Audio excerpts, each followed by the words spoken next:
Assalamualaikum warahmatullahi wabarakatuh. Perkenalkan, nama saya Siti Radiska dengan akhiran NIM 0070 dari kelas PAI 6. Di sini saya akan menuntaskan tugas UTS dari mata kuliah Perkembangan Peserta Didik yang akan membahas tentang teori kecerdasan ganda heart dan perkembangan otak pada masa bayi.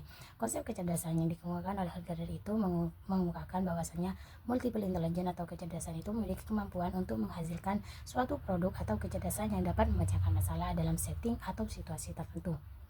Multiple intelligence atau kecerdasan majemuk ini adalah kemampuan setiap individu yang memiliki 9 jenis kecerdasan. Yang pertama adalah kecerdasan verbal atau kecerdasan linguistik.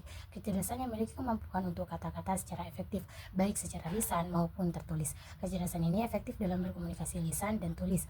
Contohnya seperti mengarang cerita, diskusi, dan tepat dalam tata bahasa. Selanjutnya adalah kecerdasan logis matematis. Kecerdasan yang memiliki kemampuan dalam hal pola-pola logis dan kemampuan untuk mencerna pola-pola tersebut, dan juga dapat menggunakan angka secara efektif. Kecerdasan ini itu efektif dalam hal hitung dan berpikir abstrak. Selanjutnya, kecerdasan spesial atau visual. Kecerdasan yang memiliki kemampuan untuk dunia visual spesial secara akurat dan potensi untuk mengenali dan memanipulasi pola ruang. Kecerdasan ini itu efektif dalam hal struktur bangunan, membuat bentuk patung, dan desain 2 dimensi. Selanjutnya, kecerdasan kinestetik jasmani. Kecerdasan yang memiliki kemampuan untuk mengolah gerak tubuh dan kemampuan mengolah objek. Kecerdasan ini itu efektif dalam hal seperti halnya atletik dan pandai menggunakan bahasa tubuh.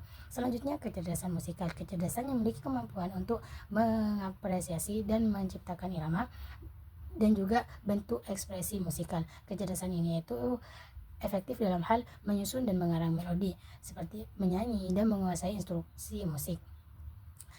Selanjutnya, kecerdasan interpersonal. Kecerdasan yang memiliki kemampuan untuk mencerna dan merespons secara tepat bersama perasaan teman atau temperamen, dapat memotivasi keinginan seseorang atau orang lain. Kecerdasan ini itu efektif dalam hal memimpin dan mengkoordinasi kelompok. Kecerdasan ini juga sensitif atau peka dalam minat orang lain dan mampu kerjasama dalam tim. Selanjutnya, kecerdasan intrapersonal. Kecerdasan yang memiliki kemampuan untuk mengenali diri sendiri dan mengetahui kemampuan dan kelebihan pada diri sendiri. Kecerdasan ini itu efektif dalam hal berfantasi atau bermimpi, lebih suka menyendiri dan introspeksi diri, dan juga dapat memotivasi diri sendiri.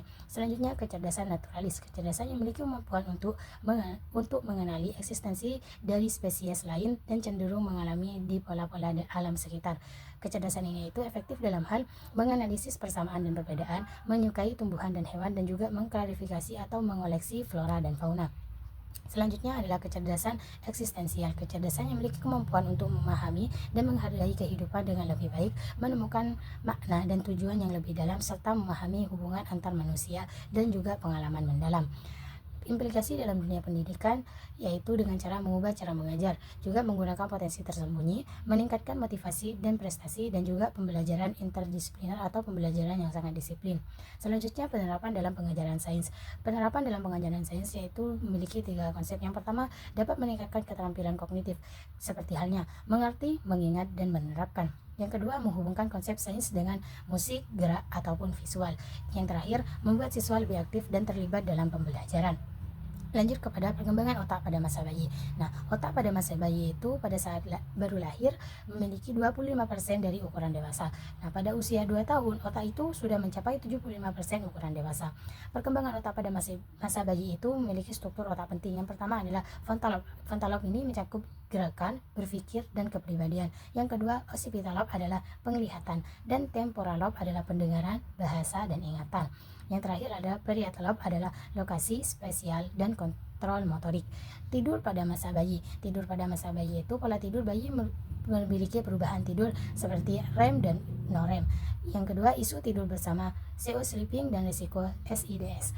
Yang ketiga adalah faktor-faktor risiko SIDS dan cara pemecahannya. Lanjut kepada gizi pola makan bayi. Gizi pada pola makan bayi itu memiliki 4 poin. Yang pertama, seperti kebutuhan kalori bayi. Yang kedua, perubahan pola makan dari menyusui dan makanan padat. Yang ketiga, dampak gizi buruk dan obesitas bayi. Yang terakhir adalah perbandingan antara menyusui dan perbandingan susu formula, serta manfaat menyusui bagi bayi dan ibu. Sekian presentasi dari saya. Assalamualaikum warahmatullahi wabarakatuh.